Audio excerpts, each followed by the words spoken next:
Few nations rival North Korea in military grandstanding. Its latest display, the first Cho Hun-class destroyer, hailed by Kim Jong-un as a powerful multi-mission warship. Beyond the pomp and fireworks, the vessel symbolizes a bold step toward blue water ambitions. But is it truly a threat or just floating propaganda? In this video, we'll break down the ship and its implications for power in the Pacific. Launch and symbolism. On April 25th, the Cho Hun was ceremonially launched at the Nampo commercial shipping port. According to state media, the ship was built in just 400 days, a feat made possible, they claim, by the unmatched dedication of the Korean people. Skeptics point out that such rapid construction is likely the result of forced labor and questionable shortcuts. At 144 meters long and displacing around 5,000 tons, the Cho Hun is roughly the same length as an American Arleigh Burke-class destroyer, but weighs only half as much.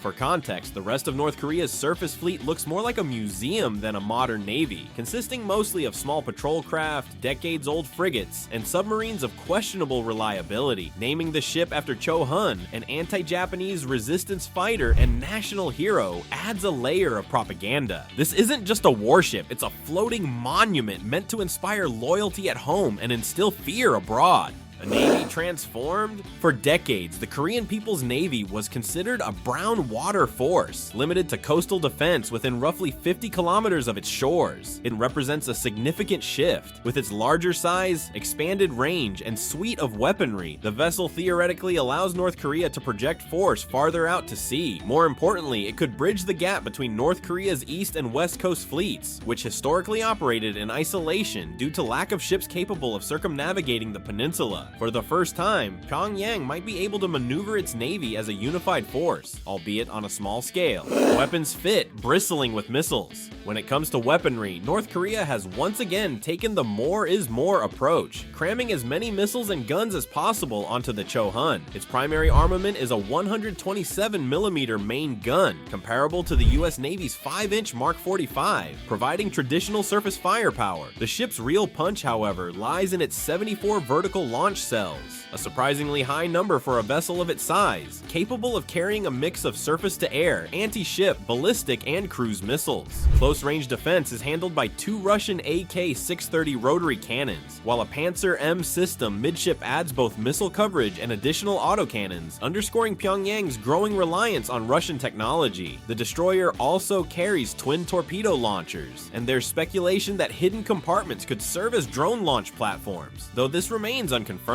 Supplementing these offensive systems are electronic warfare suites, radars, and an identification friend or foe (IFF) sensor, which, at least on paper, make the Cho Hun appear to be a heavily armed modern warship. Yet, as with many North Korean military projects, the reality behind those sleek blueprints may fall short of the hype. Missile tests and capabilities. Shortly after its launch, the Cho Hun underwent weapons tests on April 28th and 29th, personally overseen by Kim Jong-un.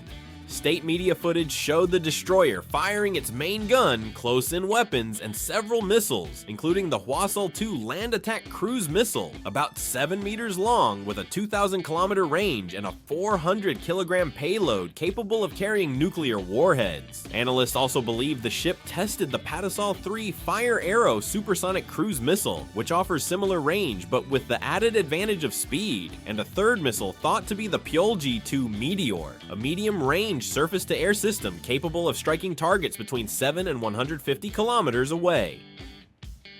Paired with the Panzer M defense system, these weapons theoretically provide the Cho Hun with a layered air defense. Yet major flaws overshadow these capabilities, as experts observed no evidence of functional fire control radars for the vertical launch SAMs. Without them, its missiles are little more than display pieces, leaving the ship looking well armed but unable to fight effectively. Propulsion problems. One of the most glaring flaws of the Cho Hun is its questionable propulsion system, or lack thereof. Reports suggest the destroyer had to be towed both to its testing site and back to port, a serious red flag for any warship meant to operate independently. While satellite images reveal the presence of bow thrusters consistent with a conventional diesel setup, the actual engines remain shrouded in mystery, raising doubts about its speed and endurance.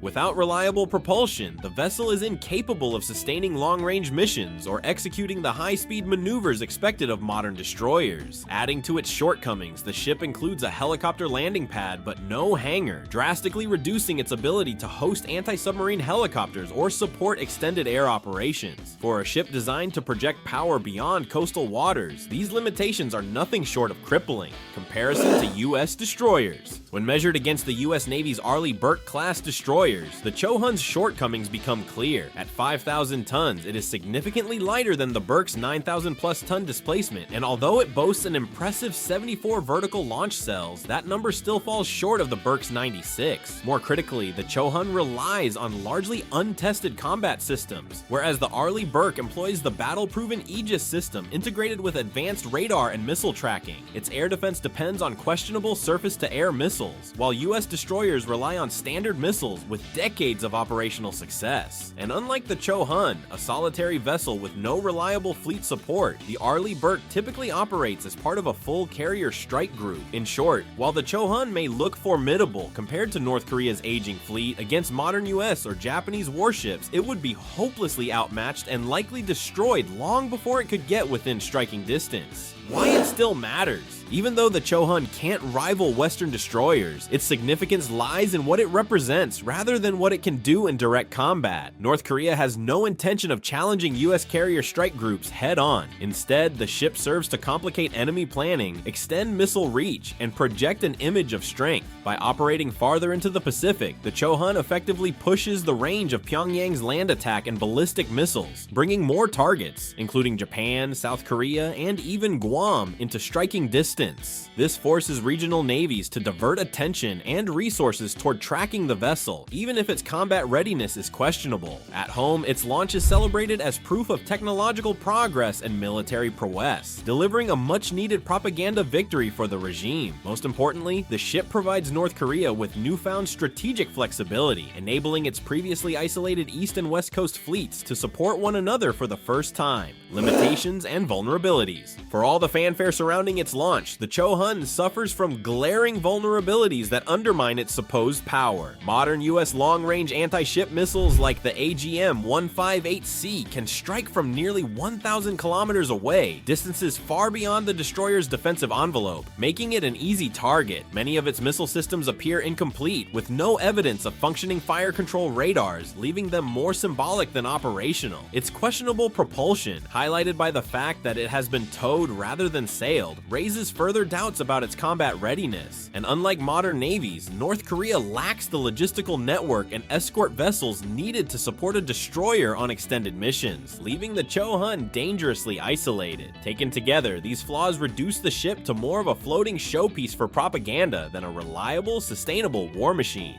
And that's the breakdown of North Korea's newest destroyer. If you enjoyed this deep dive into military tech, hit that like button. Got thoughts on the Cho Hun? Drop them in the comments below. Don't forget to subscribe for more analysis and breakdowns just like this. Thanks for watching, and I'll see you in the next one.